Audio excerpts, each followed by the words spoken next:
Arriba muchachos, vamos a zarpar, a lejanas tierras vamos a pelear, por los caminos de la ley y el bien, marcha el regimiento de mi Borinquen, todo por la patria habremos de dar, por padres hermanos que quedan acá, por la noviecita, el hijo y mi Dios, a la isla querida decimos adiós, adiós terruño adorado de mis anhelos, no olvides de este hijo ausente en tus oraciones, que yo en mis noches tristes con mis canciones podría aliviar la angustia de mi dolor. Gane o pierda siempre, lucha con valor. Nuestro regimiento se cubrió de honor. En 1000 batallas, 100 batallas, 100.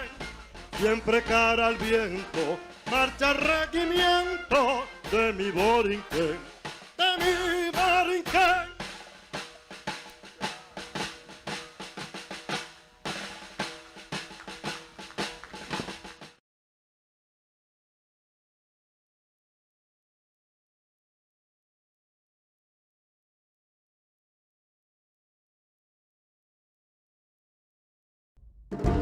Dawn, Sunday, June 25th, 1950.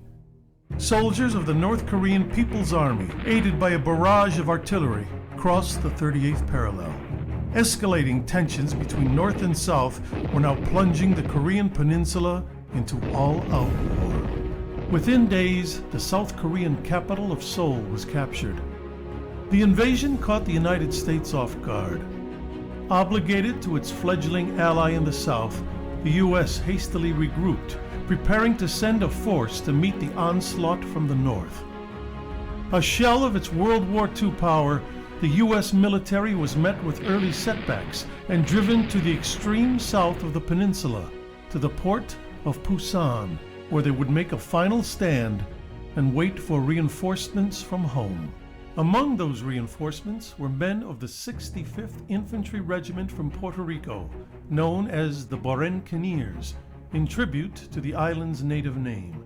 The Puerto Rican unit had participated in the First and Second World Wars, but had never been truly tested in battle.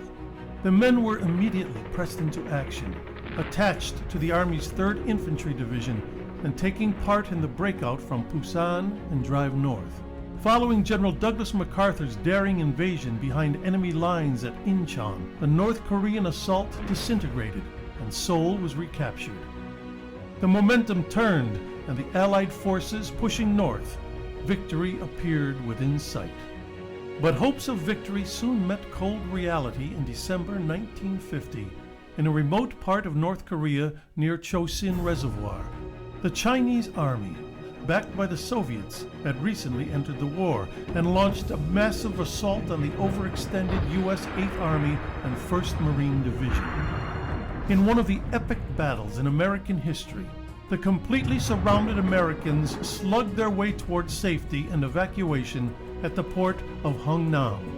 Stationed on the frozen ridgetops overlooking the port were the Barranquilleers, tasked with ensuring that the troops, along with thousands of North Korean refugees, could board the ships to safety in the south. After all other troops were evacuated, the men of the 65th finally boarded the ship south, still firing at the advancing forces approaching the pier. For their gallant defense during the Marines' escape, the 65th was awarded the Navy Unit Commendation. Soon, the Barranquilleers were back where they had started, the port of Pusan, to once again begin the long slog north. The coming months would witness intense combat. In February, men of the 65th would charge Chinese positions in the last battalion-sized bayonet charge in U.S. history.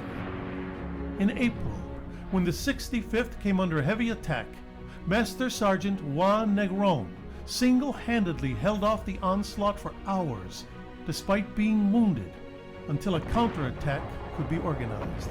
Originally given the Distinguished Service Cross, Negron would eventually be posthumously awarded the Medal of Honor on March 18, 2014. The 65th would continue to see combat throughout the Korean War, and after decades of honorable service, was desegregated in March 1953. Following the intense Battle of Outpost Harry, the men of the 65th returned home and the unit was deactivated.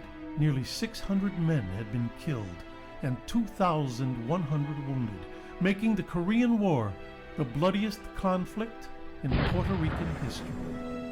Like the legendary Tuskegee Airmen and Navajo Code Talkers, The Bcgm proved through countless acts of valor that Latin Americans were just as able as their fellow soldiers across the U.S. Army.